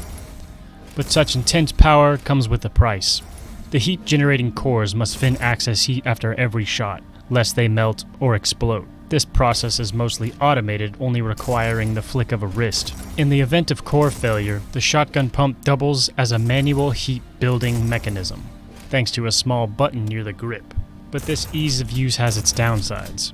It greatly increases the chance of misfires from users pumping too much heat into a single shot. Despite the shotgun's potential for devastation, heat weapons never quite caught on as much as electric guns due to their volatile nature and strict cooling requirements. However, unlike electric guns, they don't require separate projectiles, making their ammunition truly infinite. This weapon may be experimental, but its power is undeniable, and in the right hands, it could turn the tide of any battle. Initially intended for construction work, the nail gun is an infusion of an industrial nail gun and an old bullet gun, and was created by a machine that had to fend for itself after the final war and the extinction of mankind. Bullet guns were left behind after the development of infinite ammunition systems like the electric and heat weapons. It was simply more cost-effective not to have to purchase ammunition for large-scale armies. However, this particular gun's exceptional design and construction gave it a second chance. Through clever refitting of parts from an industrial nail gun, it became a rapid-fire projectile weapon with practically infinite metal ammunition. But as with any improvised weapon, it has its flaws. The nail gun regeneration system wasn't designed to operate at such a high rate, making it susceptible to overheating if a hard rate limit isn't imposed. Some variants have overcome this issue by incorporating built-in heat sinks, and some have been further modified to fire saw blades rather than nails. One of the main drawbacks of this weapon is its slow projectile velocity. To counteract this, the machines have implemented magnets, which they fire in a harpoon-like fashion into their enemy, making it almost impossible to miss their target. Despite its imperfections, this weapon stands as a testament to the machine's ingenuity and resourcefulness in the face of adversity. It may not have been intended for war, but it has found its place in the battlefield as a unique and deadly tool of destruction. Yet another relic of the past has been modified from an industrial tool into a weapon of mass destruction, the rail cannon. This technological marvel was one of the earliest predecessors of the electric gun, hailing from a time when it was used as a handheld generator to power temporary encampments during wars and expeditions. However, in the wake of mankind's downfall, this once humble device was transformed into a weapon of unparalleled power by a rogue machine. It harnesses an extraordinary amount of energy, but its drawback is a large charge time between shots, making it a weapon that requires patience and strategic planning to wield effectively. 4 horizontal screws along the sides of the cannon can be used to indicate the amount of charge that is within the battery. Once all 4 screws have landed in place, the battery is charged and the weapon will begin to hum with an electrical charge. Depending on the modification of this cannon will determine the color of the charge and the type of projectile that will be cannoned out of this weapon. Despite its limitations, the sheer magnitude of this rail cannon's power is enough to strike fear into the hearts of any foe. It is a risky weapon, but for those carrying multiple arms, it can be a valuable tool in their arsenal. V1 encounters this powerful weapon when passing through the grand city of the Lust Lair, built by King Minos and his followers. Perhaps Minos and his followers were using it to assist in powering the city. Similarly to the rail cannon, the rocket launcher was also an industrial tool, and is colorful in nature to indicate this. Originally, it was created for use in war, as an explosive generating device that was used to dig trenches, destroy obstacles, and resupply other explosive weapons.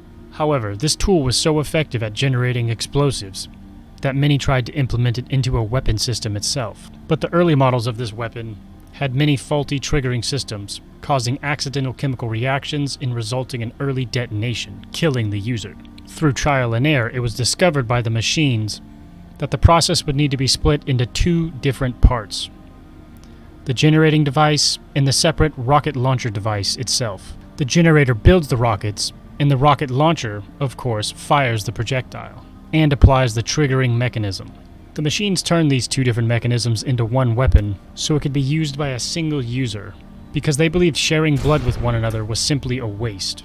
What makes this rocket launcher unique in comparison to others is that it uses the blood of its target to complete a chemical reaction that results in the detonation of the explosive. This unique trait requires the user to be very skilled and precise with their aim, making this weapon a symbol of marksmanship amongst the machines. Only the most skilled machines were allowed to carry this weapon because of the skill required in order to make it dangerous. Once later models of this newfound weapon were created, the machines discovered how to make the generator create cannonballs that can be fired in a similar fashion to the rockets. They also discovered how to manipulate the flight of the rocket mid-flight by stopping it mid-air. The more clever of the machines have even been seen riding these rockets to traverse the land with ease.